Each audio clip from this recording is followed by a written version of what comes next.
Morning, everyone. It's nice to see y'all this morning. Thank you so much for being here. I am so excited to welcome Dr. Warren Kinghorn to Covenant. This is the culmination of a couple of years of an interest in having him come to speak to us.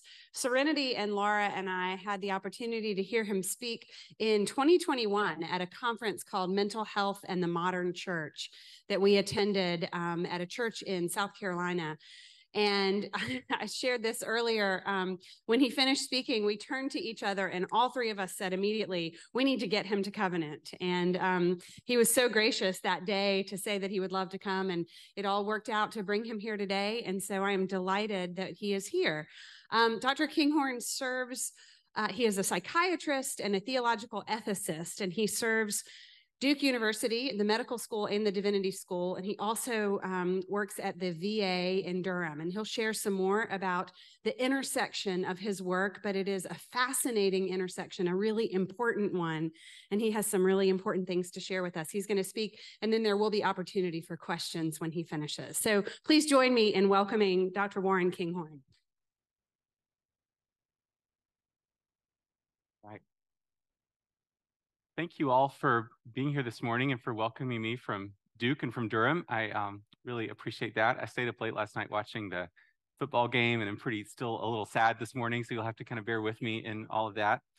I'm really happy to be here. I just want to echo that I'm really grateful to have met Catherine and several folks from Covenant at the conference a couple of years ago, and to have talked with her about what's going on here and about your church's interest in engaging mental health. And so it's really exciting to me to be here. I'm also really excited to see Jill and Scott again, having known them at my Presbyterian church in Durham. And so it's really great to be among friends and familiar faces. Just before I get started, I do want to say my time at Duke is spent between practicing psychiatry at the Durham VA. I'm not sure if there's any veterans or folks with military families here, but that's a large part of my clinical work. I also teach a lot at Duke Divinity School and co-direct something called the Theology, Medicine, and Culture Initiative. And just a plug, we actually have opportunities at Duke Divinity School, not just for folks headed to the pastorate or to church leadership, but also folks who are interested in healthcare. And so if any of you are clinicians, physicians, nurses, mental health clinicians, psychologists, or therapists, and you're interested in actually digging more deeply into Christian theology and history and doing that in a community and studying in a seminary, we have a program for you to be able to do that. So if any of you are interested, or if you know those who might be, I put some flyers in the back. You're welcome to pick some up as you leave. And let me know if you have any questions about that. My talk this morning is called Hope and Connection in an Age of Anxiety, a conversation on mental health and the church. And we can talk more broadly about all mental health challenges later, but I'm going to, just because it's hard to cover everything, I'm going to talk this morning about anxiety. But I'm just really happy to be able to talk about it. I really honor when churches want to talk about mental health because it's really deeply important. And I think it's important just to name from the beginning that talking about mental health in the church is not just talking about something that's happening to somebody out there, in Charlotte or somewhere else in North Carolina. It's happening right here in this room, in this congregation, in my congregation in Durham. It's happening in our families. It's happening all around us. And so I think recognizing that mental health challenges are really common and are just a part of what we go through and how we live as human beings is really important.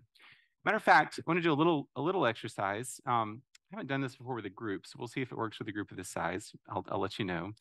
But if your birthday is between January 1st and March 15th, would you please stand if you're able? Okay, great, thank you. So keep standing. So not these particular people necessarily, but this is about the number of people in this room right now who are experiencing symptoms consistent with a depressive disorder, like right now. Maybe not these folks specifically, but someone in the room is, and that's out of a new survey that's been done since the pandemic called the Household Pulse Survey. Y'all can sit down, thank you. If your birthday is between October 1st and December 31st, if you could please stand. Yeah, thank you. We have a lot of late birthdays, yeah. So this is approximately the number of people in this room right now who are experiencing symptoms consistent with an anxiety disorder. Not necessarily those specific people, but this is about the number. So if there's any doubt that these are things that are present in this room, presuming that this room is roughly representative of the general population, then that's what's in the room right now. Y'all can sit down. Thank you so much. And by the way, if we were looking just at young adults, ages 18 to 27, these numbers would be about 50% higher than that in terms of the rates of especially depression and anxiety. So if that's you, I want you to know that you're not alone. If you think that you're the only one in the room who's dealing with these challenges, then you're not alone, and there's hope for you. And it's really good to be in church to talk about this. So I'm really grateful for that. I do want to focus on anxiety today. And so in good Presbyterian fashion, I want to have an Old Testament and a New Testament reading, if that's all right. And I'm doing both because I think they speak in slightly different ways about the experience of anxiety. So the first text is from first 4 verses of Psalm 69, and the second text is from Luke 12, and I think both of these will be familiar to you. Psalm 69, 1-4. Save me, O God, for the waters have come up to my neck. I sink in deep mire where there is no foothold. I've come into deep waters, and the flood sweeps over me. I'm weary with my crying. My throat is parched. My eyes grow dim with waiting for my God. More in number than the hairs of my head are those who hate me without cause. Many are those who would destroy me, my enemies who accuse me falsely. This is the word of the Lord from the Psalms. Now I want to read Luke 12, 22-31. Jesus said to his disciples, therefore I tell you, don't worry about your life, what you will eat, or about your body, what you will wear. For life is more than food, and the body more than clothing. Consider the ravens. They neither sow nor reap. They have neither storehouse nor barn, and yet God feeds them. Of how much more value are you than the birds? And which of you by worrying can add a single hour to your span of life? If then you're not able to do so small a thing as that, why do you worry about the rest? Consider the lilies, how they grow. They neither toil nor spin. Yet I tell you, even Solomon in all his glory was not clothed like one of these. But if God so clothes the grass of the field, which is alive today and tomorrow is thrown into the oven, how much more will he clothe you, you of little faith? And do not keep seeking what you are to eat and what you're to drink, and do not keep worrying, for it's the nations of the world that seek all these things, and your Father knows that you need them. Instead, seek his kingdom, and these things will be given to you as well. This too is the word of the Lord from the New Testament. Let me just briefly pray for us as we start our conversation today. Dear God, pray that the words of my mouth and the meditations of our hearts will be acceptable in your sight. Pray that we could speak with honesty and with clarity, with love, with grace, that you'd be with, you send your spirit in this room this morning as we engage in these questions together. Amen. So I read these two texts because I think both can be kind of hard in some ways for people who experience anxiety, and especially the latter can sometimes kind of seem like maybe like Christians shouldn't be anxious. Like if Jesus said, don't worry about your life, what you will eat, then maybe like to have the experience of anxiety is like itself somehow sinful, or we should get away from that. Maybe that's something that, you know, we should try to avoid. And I don't think that that's the case. So I want to make two observations about anxiety. And then to come back to some of these texts later. The first point I want to make is that Scripture affirms that it's okay to be anxious, that the Psalms, or depressed or distressed, the Psalms and the prophets, I mean, read so many of the Psalms of lament, including Psalm 69 that we just read. Read the book of Lamentations, read the book of Jeremiah, read the book of Job. Lots of the Bible gives witness and testimony to how God's people who are living faithful lives can find themselves in really hard situations and feel distressed and depressed and anxious. So we often read texts like the Luke text above and believe that it's a sin to be anxious. But the truth is, like, when your enemies are after you and you're in danger, it's okay to feel distressed. Like, anxiety is actually something that God has given to us as a signal to us that things are not right, that we're in danger, that something needs to change. And I think it's important to be able to welcome anxiety, not just as like something we need to try to, feel like we're doing something wrong, but rather to, in some ways, welcome it and to think, what's my anxiety teaching me? What's it teaching us? So when your enemy's after you, it's okay to be anxious. When I'm driving the 277 loop around Charlotte, I think it's okay for me to be anxious as a driver from Durham. You guys I know are fine. And more seriously, when as human beings we're caught in abusive relationships or living in situations where we're in danger, anxiety is appropriate and it's good. It's a God-given response. It gets us to pay attention. The problem with anxiety, when it's a problem, and it's not always a problem, sometimes it's exactly what we need to be able to feel in a certain time, is not that it exists, but that we can find ourselves as human beings caught in patterns of anxiety in which our anxiety is no longer serving us. It's no longer helping us to move away from danger and toward what's good, but it becomes a kind of self-reinforcing cycle. And we find ourselves where the anxiety is keeping us from experiencing lightness and the fullness of life. And I think it's this kind of anxiety from which Jesus is trying to provide an alternative, trying to help us through that kind of anxiety. And second, I want to be clear that I don't see the rising rates of anxiety in our culture. And by the way, especially among adolescents and young adults, the rates of endorsement of symptoms of anxiety have gone way up in the last 10 years.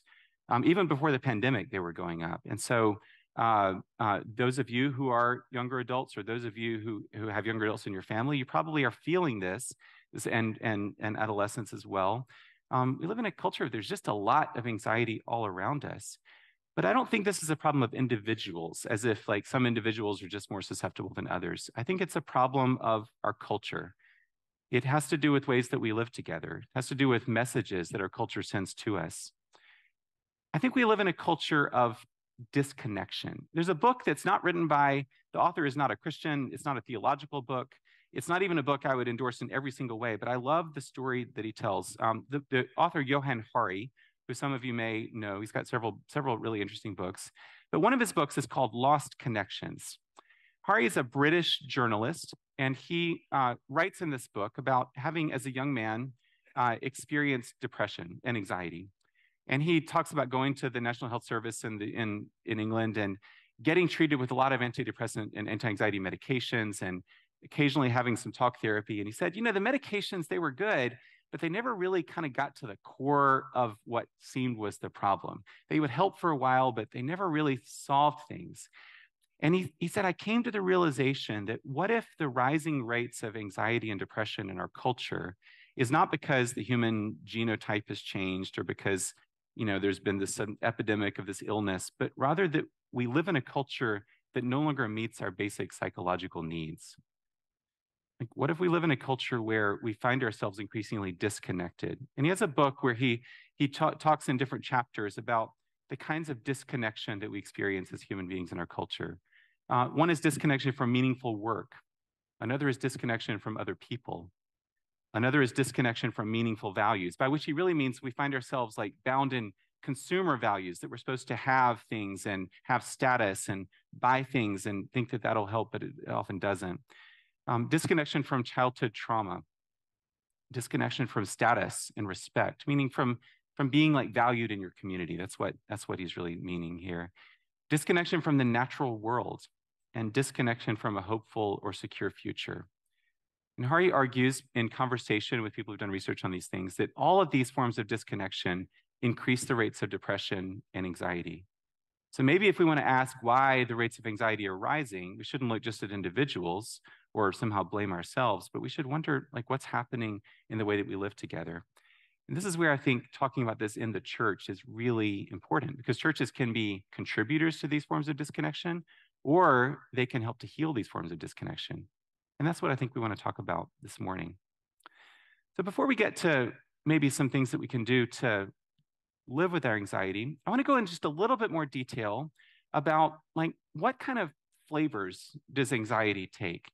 In psychiatry, we have this guidebook called the DSM, which is, you don't need to know much about, but is all the diagnoses that you get when you go to a therapist or psychiatrist or primary care physician, generalized anxiety disorder, panic disorder, specific phobia, those kinds of things. That's not what I'm talking about today.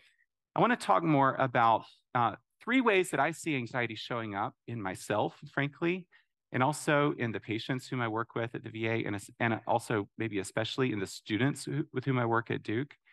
I want to argue that there's 3 forms that anxiety takes, at least 3. This is not meant to be comprehensive. And each are associated with, I think, a characteristic message that we receive in our culture, that our culture tells us. So I want to talk about these 3 things, and then we'll go toward how do we actually live with anxiety? What does it mean to be the church in the context of a world that's anxious? So for those of you that are taking notes in your mind or on paper, 3 flavors of anxiety that correspond to 3 messages that I think our world is sending to us. So the first message is that we're not safe. And I want to be careful how I frame this, because as I said before, we live in a culture in which there are real risks. And some people are in specific situations of danger. We all live with a certain amount of risk just by like driving on 277 and by living in a world, for example, that's saturated with guns. And there's lots of ways in which we are all assuming risk. And then some people are in very specific situations of very real risk. And so when there's those situations of active danger, like for instance, being in an abusive relationship, then the anxiety associated with that not being safe is good. And it's God-given. It's a signal that like something needs to change. So we need to get help. We need to have support. And that's important. And though we also are in a culture in which the risks that are all around us are amplified in lots of different ways, especially by the media that we're exposed to and that we consume. So Facebook, Instagram, whatever Twitter is now, all of the social media platforms that we're on give us this kind of constant saturation, as well as does cable news in ways that makes money off of us by keeping us drawn in and anxious. The media that's around us saturates us with reminders of not only the suffering in the world, but teaching us that we're not safe and that we're at risk. And I think that's something that I think is a kind of danger, because again, when we are in a situation of needing to escape danger, that's something that's good.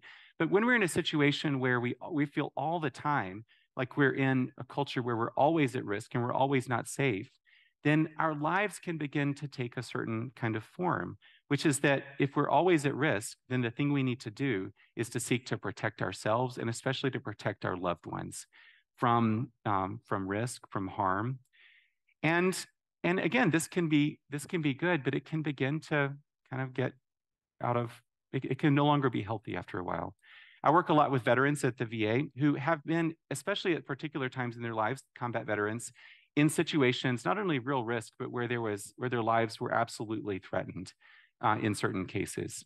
And a lot of the veterans that I treat have post-traumatic stress disorder or PTSD. The problem with PTSD is not that someone experiences anxiety in the context of having one's life threatened, if that was it. That makes a lot of sense in that context. The problem is that having had that experience of being threatened, one then sees the whole world as a possible threat, and things that maybe are not like as high of a risk, like driving on not 277, but a regular interstate highway, is all of a sudden becomes overwhelmingly threatening because of a memory of something that's happened in the past, a trauma memory, for example.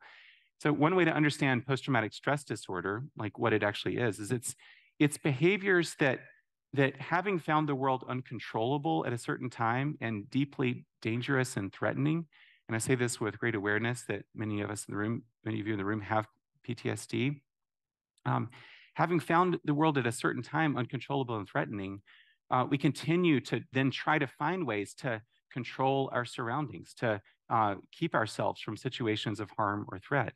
And that can be good, but it can also take us away from those things that are life-giving. And so the treatment for PTSD is not just medications to blunt anxiety, but it's also helping people to gradually begin to take the risks to face those memories and to be in situations that actually might be associated with some of that anxiety.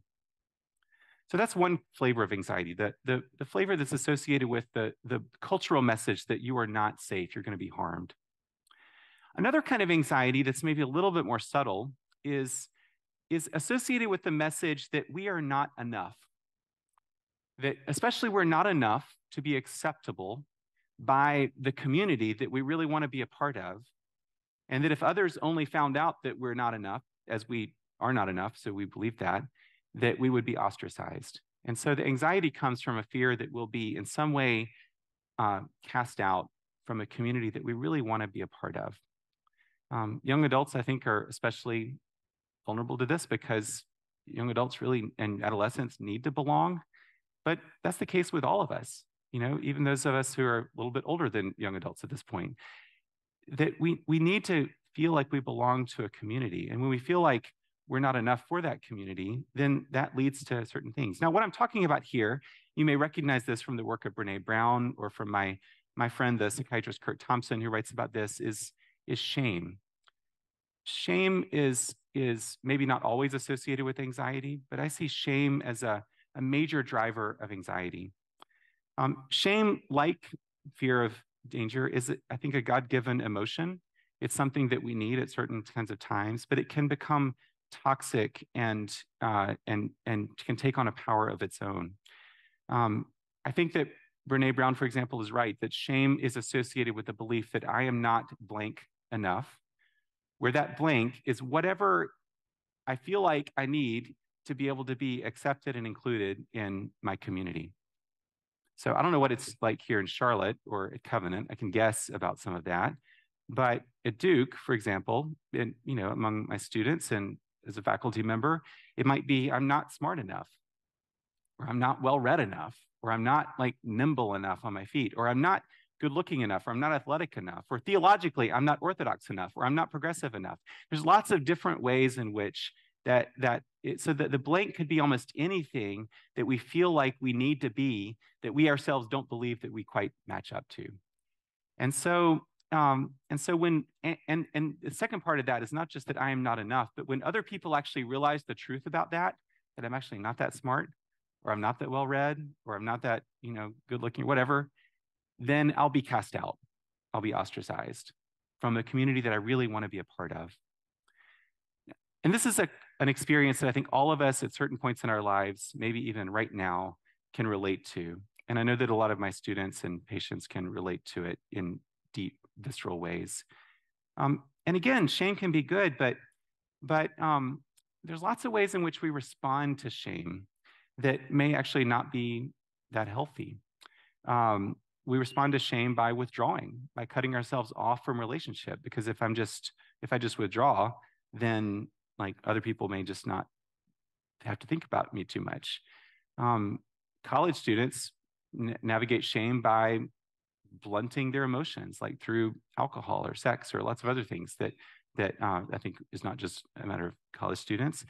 We can navigate that by casting the responsibility on others. So it's not me, it's something else. And so we can kind of deflect responsibility, or we can just blame ourselves. And so we can say, well, it's true, I'm actually not enough. And we can gradually just kind of fade away. My personal favorite way of dealing with this kind of anxiety in myself is just to keep striving and to try buckle down and work harder to prove myself wrong that I'm not enough. And therefore, if I just get a good grade in this class, or if I just get a certain kind of recognition at work or something like that, then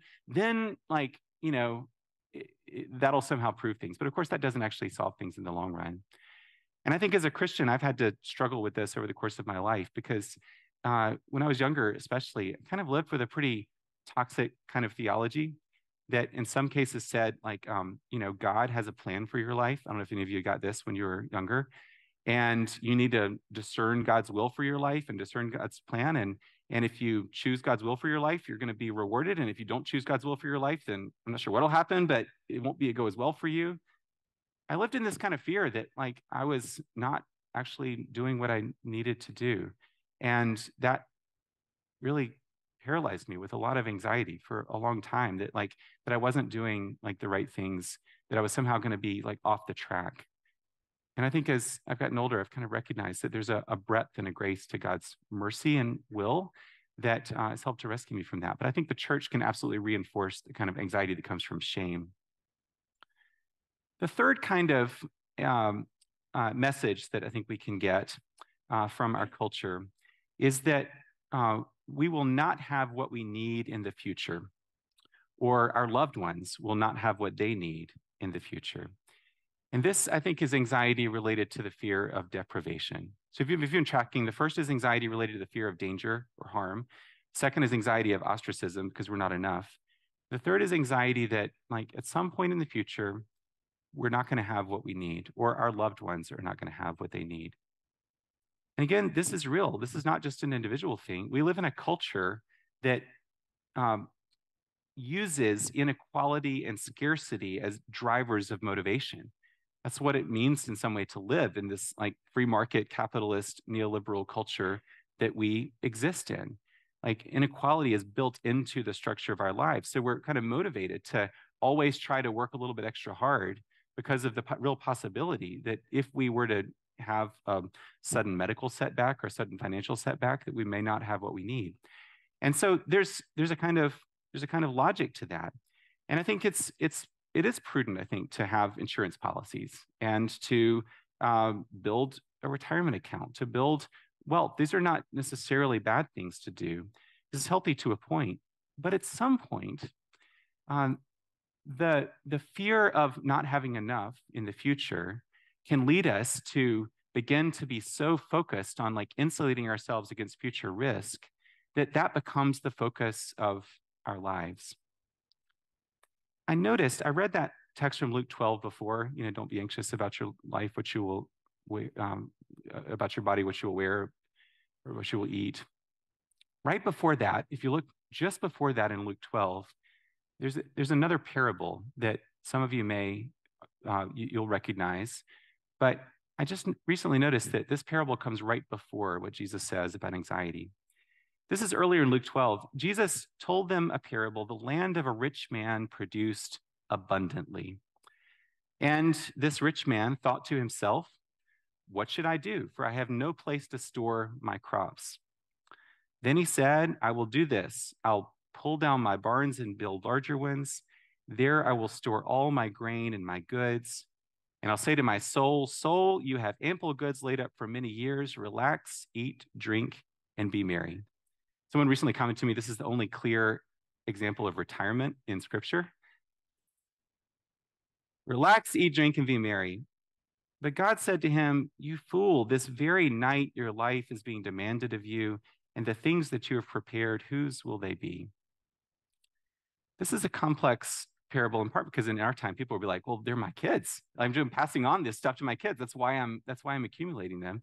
So that's one thing. But I think it's important to note Jesus' point here. And there's a translation of this that I didn't see for a long time, but it was pointed out to me through a person who lived in the mid-20th century, Clarence Jordan, who was a kind of a theological hero of mine, who was a farmer and a New Testament scholar and a preacher in South Georgia in the mid-1940s. He founded a demonstration plot called Koinonia Farm that where Black and white people lived together. And Clarence Jordan once preached on this text, and he pointed out that this text is translated, this very night your life is being demanded of you, that the Greek there, New Testament is written in Greek, the Greek there is the third person plural. Literally, the most literal reading of the Greek there is, they are demanding your soul of you. God comes to him and says, you fool, this very night, they are demanding your soul of you. And we don't know exactly who the they is there, but it's reasonable to think that it's all these barns, all these storehouses, all these things that we accumulate to try to insulate ourselves from harm that we think will serve us, and they end up sucking our life away. And we see this from empirical social science research that it is important to be in a position of financial stability and security, but that as people accumulate more and more capital and wealth, they spend more and more time thinking about that capital and wealth and how to manage it. And that can actually take more and more people's like energy and time, and actually can increase anxiety because there's the fear of losing what one has or of having it not managed well. So I think all of these are things that we have to think about. Like, how might our culture's message that you're not going to have what you need actually lead us to like act in ways that are self-enclosed and that actually keep us in this constant state of anxiety? So I want to just offer a few practical suggestions around managing anxiety. And then we can open it up to talk about whatever you all want to talk about this or about anything else related to mental health and the church. And I think here it gets to the question, like, what do we really need? I've talked about the messages our culture sends to us, but what do we really need as human beings? There's a psychiatrist named Daniel Siegel who writes about interpersonal neurobiology, who talks about our most basic human needs can be comprised as 4 S's. And we need these from the moment of our birth, maybe even before our birth. First thing we need is to be seen. That we're born in relationship. My friend Kurt Thompson says, we come into this world from the moment of birth looking for someone looking for us.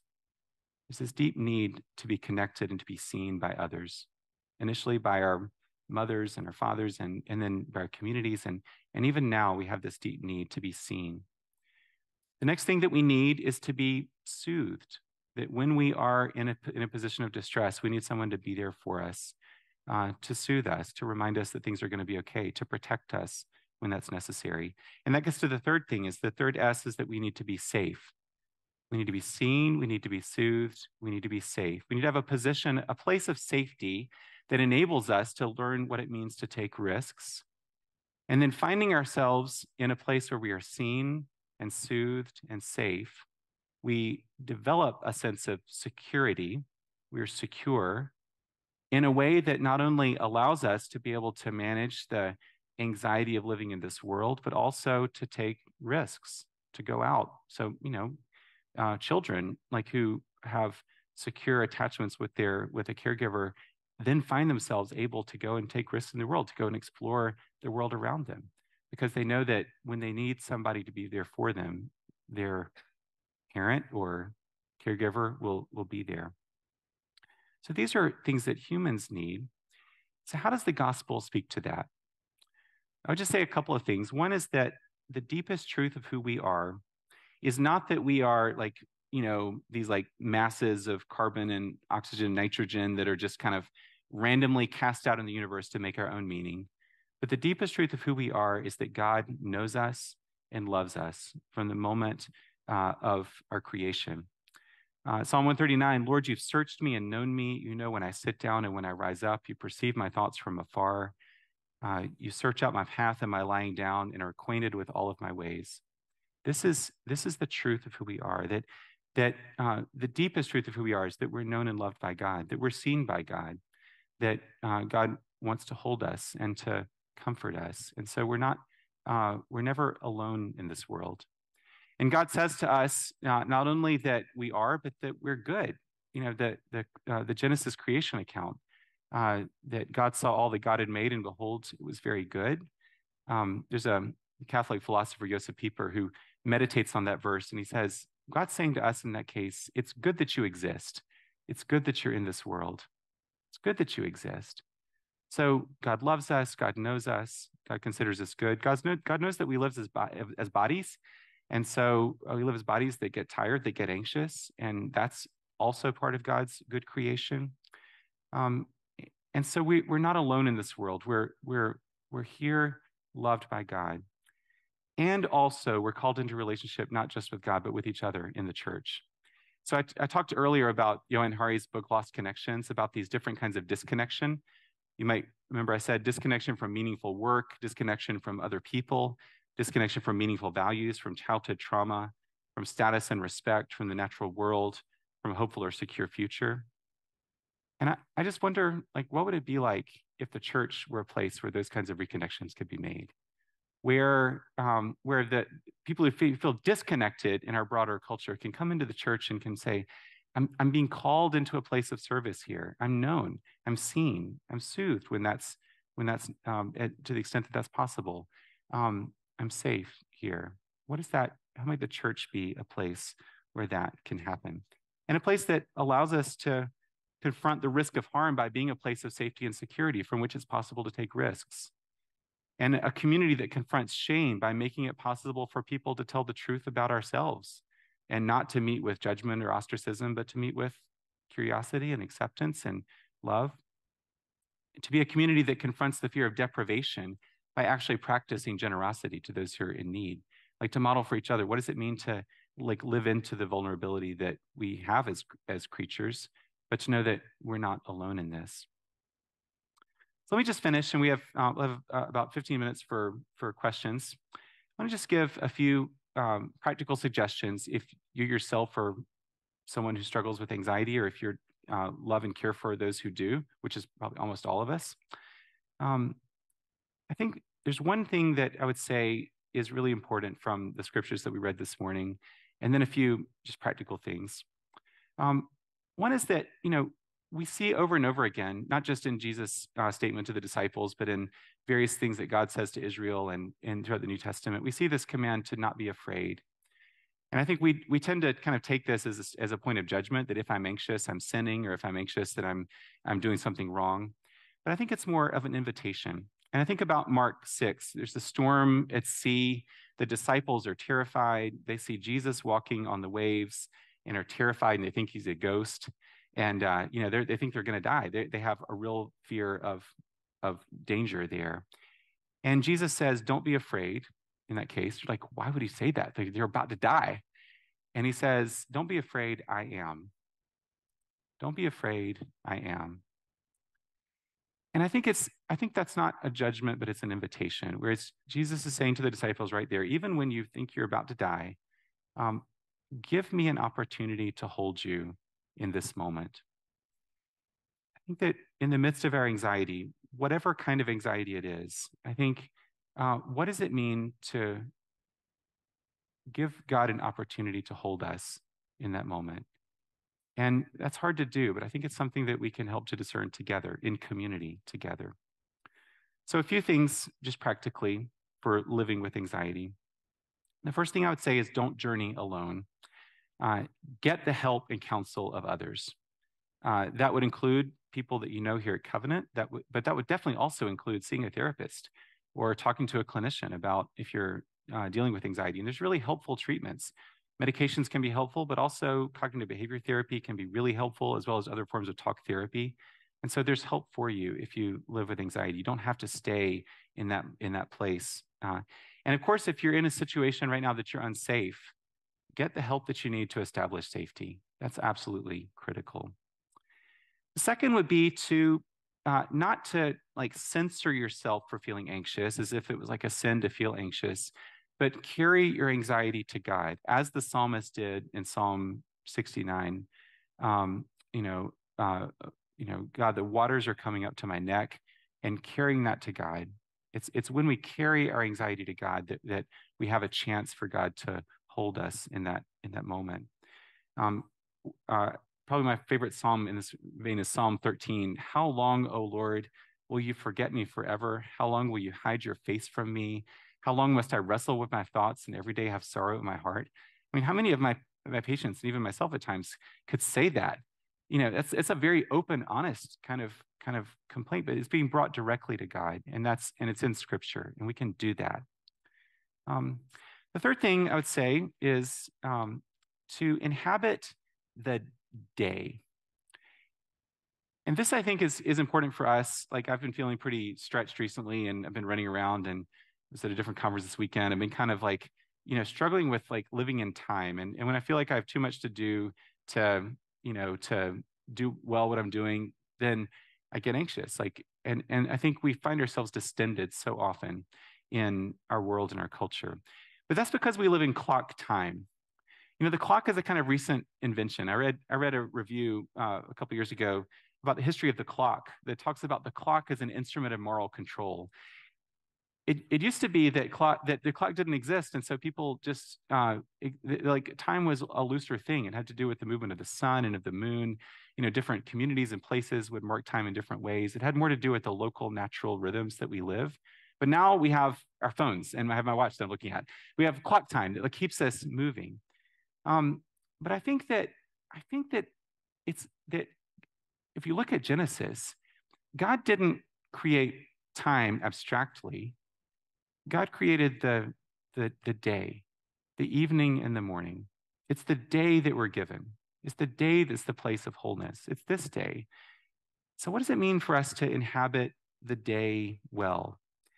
To focus on what's in front of us here in this room, and not just like what is all around us on clock time. I think that's really important. And I think it's important as we inhabit the day to also inhabit the place where we are too, to ground ourselves in the day and in the place where we are. And that I think does mean that although it's of course important to know what's going on in the world and to be aware of the suffering of the world and of the suffering in Charlotte as a whole, it's important to understand what's happening. But it's also important to not allow our constant connectedness to the danger and trouble of the world to keep us from being able to inhabit the day right where we are. Jesus said each day has enough trouble of its own. I think he meant like the days that we're living are enough for us. We don't always have to be, extended throughout the world and throughout the country to chase every single thing that's happening that might be a source of anxiety. We can be where we are, and that's okay. I think and that I think is not just to be connected to our place, but it's connected to our bodies also, and to be connected to beauty. Like how do you all encounter beauty in your world? Like, what does that mean? What does that look like? I hope that church is a place where that happens. Like I say, not just to inhabit the day, but to care for our bodies with the dignity that they deserve, that our bodies deserve as God's creatures. So anxiety absolutely has to do with the body. The body can generate anxiety when we're not sleeping, when we're eating in ways that aren't healthy, when we're not exercising, that can increase anxiety. And so what does it mean not to like put ourselves on this like strong regimen where we're like, flagellating ourselves, but what does it mean to just care for our bodies as God's good creatures, to attend to our bodies and what our bodies need? And I preach to myself here as well as anyone else. And also part of caring for the body is to consider medication. If you're feeling so anxious that you're not able to go about the goods of what you need to do in the day, and it's keeping you from being able to see the goodness and beauty of the world, a medication can really help with that. We can talk about that more in the Q&A. Next, seek healthy connection with others. I think one of the things that the pandemic drove home to me is that we'd never had this natural experiment, at least in our country, in our culture before, where suddenly so much face-to-face communication and connection was gone within a few weeks. And the psychological and social costs of that, I think I'm not criticizing the need for it, but just with the need for it, psychological social costs of that kind of distance led to disconnection that I think did drive up rates of anxiety. Anxiety thrives in isolation. The last two things I would say is think about what does it mean to commit yourself to a purpose that's larger, that's greater than yourself. Like, what is it that you're being called into? No matter what stage of life you're in, no matter where you are, no matter what is a place that you can invest yourself and can feel yourself called into work that involves connection with other people and connection with God? What does that mean? And then the last thing I would just say is practice trusting God to hold you. Pretty much every psychotherapy for anxiety that's effective involves in some way being able to, in a safe way, to gradually allow ourselves to be exposed to those feelings of anxiety and the kinds of situations that lead to anxiety, and to find that we can be okay in those situations. So as Christians, I would frame that. What does it mean to put ourselves into situations where maybe we are taking a little bit of risk in ways that are supported and connected with others, and we're practicing allowing God to hold us in those moments? I think that's where connection can come from. I also think that can give rise to hope. So with that, I would say thank you for allowing me to be here with you this morning. And we have about 10 minutes for questions, and then I'm happy to stay afterward. I know there's a service in here afterward, and we'll get set up for that, but I'll stay in the back and can speak with anyone who wants to talk. So thank you all. Any comments or questions about anything that I've said?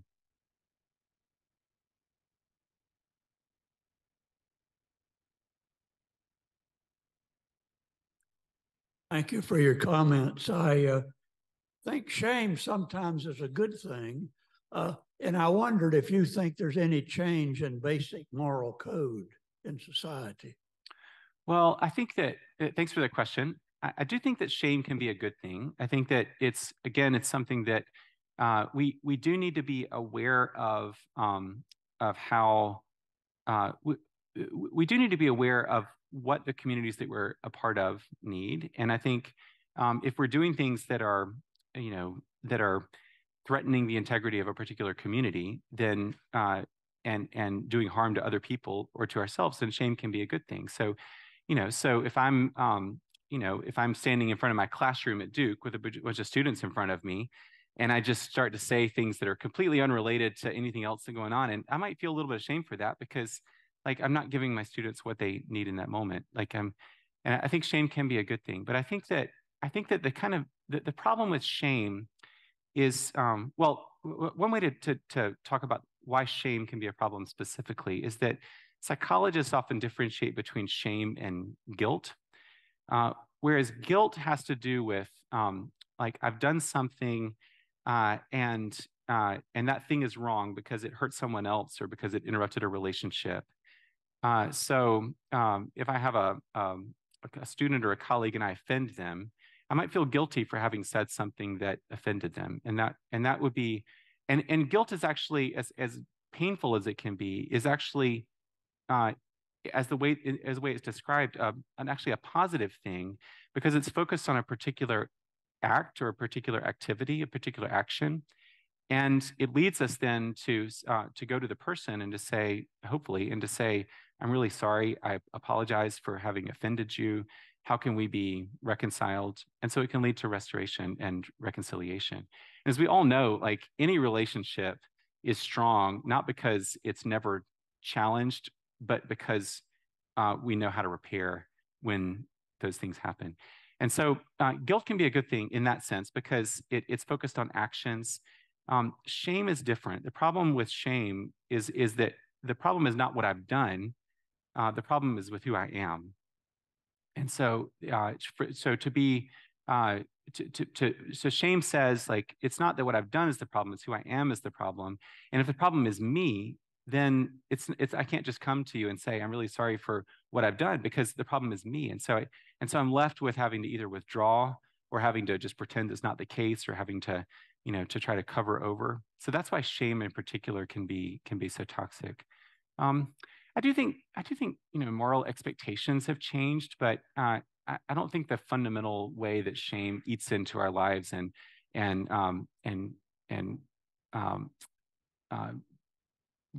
disrupts our ability to live well has changed over time. So, thank you. Yeah. Yes. Yeah. I can repeat your question. I know I need to talk to the mic, but yeah.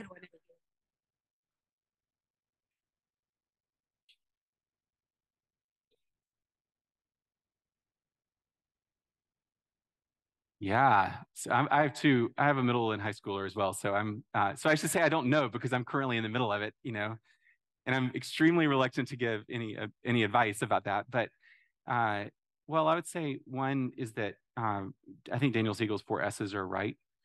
Oh, sorry, thank you. Yeah, the question is what about for folks or parents of elementary and middle and high schoolers, and how to help protect kids against anxiety. One is that I think Daniel Siegel's 4 S's are right. Like, every human being, including children, especially children, need to feel seen and soothed and safe and secure. And so I think building a kind of connection in which that happens, and that often is very simple things, like just noticing what kids are doing, noticing what they're interested in, like seeking to keep conversation with them, keeping open channels of communication open is, I think, important. I think it's also important with respect to the rest of the world for kids to see their parents or caregivers modeling for them what it means to engage with the things that are constantly coming in kind of all around them. And so, when there's something terrible that happens in our community, to talk about it, to like have kids so they're learning from their parents and from other adults, like what does it mean to live into a world where there is danger and yet we can go on?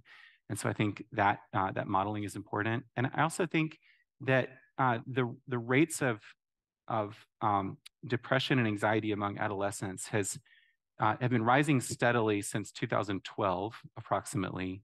And there's maybe lots of reasons in our culture why kids feel more anxious now than they did 10 years ago. But one easy thing to point to is that 2012 was about the first year of universal smartphone adoption and universal inhabitation of social media platforms. And there's by now a lot of evidence that not only that kids spend a tremendous amount of time on social media, but they also that it can be toxic for mental health in a variety of different ways. Not always, can provide points of connection, but the kinds of things that continue to come to kids are just it can be overwhelming. Kids aren't prepared to be able to take in everything that happens, both from their peer group and also from more broadly. And so I think finding ways to talk with kids about that, to limit that. My wife and I are kind of old fashioned. Our 8th grade son still doesn't have a phone, and my daughter, who's now a senior in high school, didn't have one until she was in 9th grade, because it just felt like, it was good to wait on that for a little while longer. They're pretty. There's not many others in their peer group for whom that's the case, and so, and that may or may not be the right thing, but I think it's how do we help to model for our kids what it means to live in a world where there is risk, where there are reasons to be anxious, and yet we can find ways to live in this and go on and see. And I think also for the church, I think one thing that you all, I'm sure, know, but that is just really important. One of the things that I'm just personally so grateful for my own congregation in Durham is that for kids having multiple relationships with adults who are outside of your immediate nuclear family is really important, not only for like growth in faith, but I think also for just feeling seen and known by a community that's larger than your own family. And so however that happens here at Covenant, that if there's a way for kids in the church to find themselves connected meaningfully to multiple other adults across generations, that is a huge help, and something I think the church is like uniquely able to do in some ways in relative to other community organizations. Thanks. Yes, sir.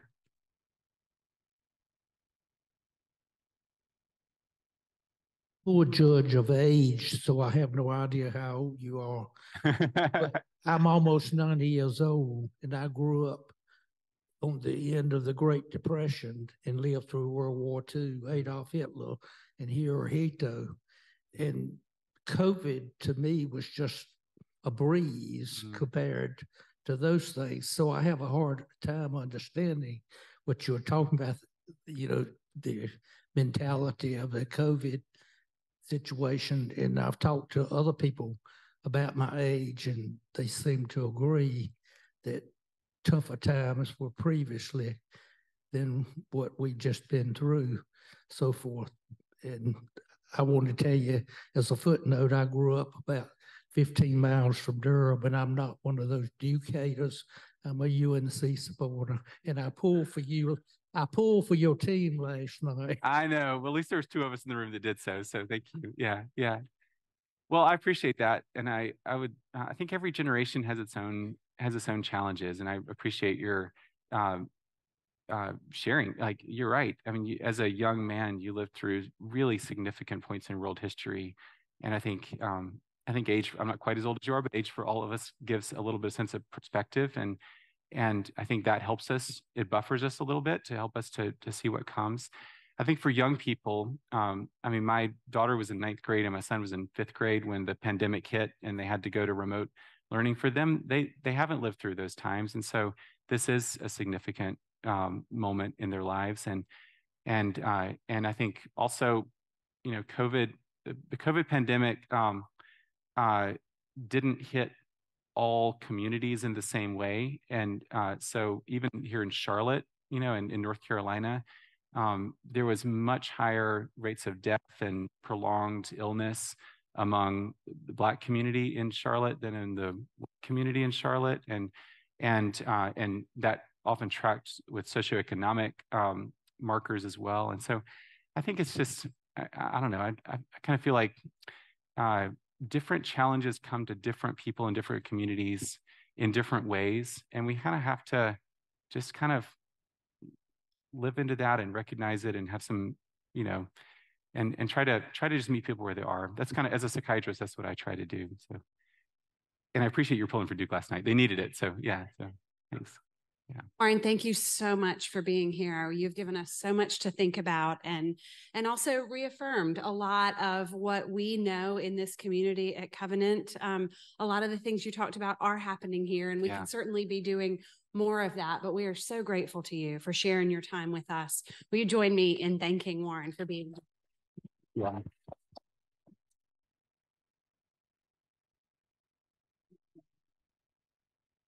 Thank you all so much. I'll stand back there for anybody who wants to have more individual conversations. Thank you.